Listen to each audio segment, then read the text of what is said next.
But to look at the American people, even though she's reading off a teleprompter, and to say, on day one, we're going to make groceries and housing more affordable.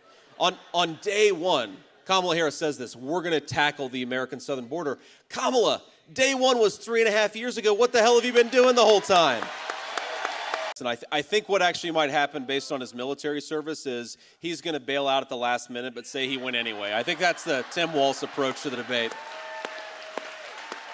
Well, maybe the best thing, not the very best thing, but a very good thing that I could say about the next presidency of Donald J. Trump is that he's going to make sure that people like Liz Cheney are laughed out of the Oval Office instead of rewarded, because this is a person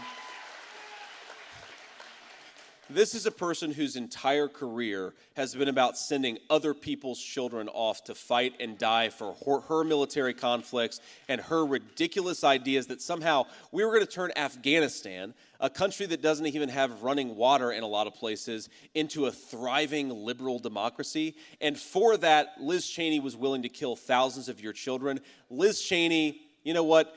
I think it's the best thing in the world that she's supporting Kamala Harris. You are right. Blessed are the peacemakers. Kamala Harris and Liz Cheney make very, very interesting partners. They get rich when America's sons and daughters go off to die. They get rich when America loses wars instead of winning wars. And they get rich when America gets weaker in the world. We want American strength, American security, and most importantly, peace. Let's bring peace back to the world. And Donald Trump is the candidate to do it.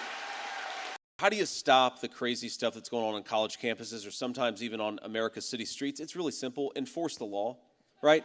I mean, you've got a First Amendment right to say whatever you want, even if I think that it's crazy. You know what you don't have a First Amendment right to do is harass your fellow students and prevent them from going to class.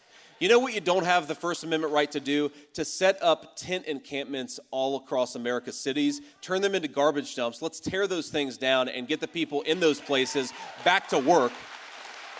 So if you want to empower Israel and you want to allow America to focus on China, allow the Israelis to focus on Iran, right?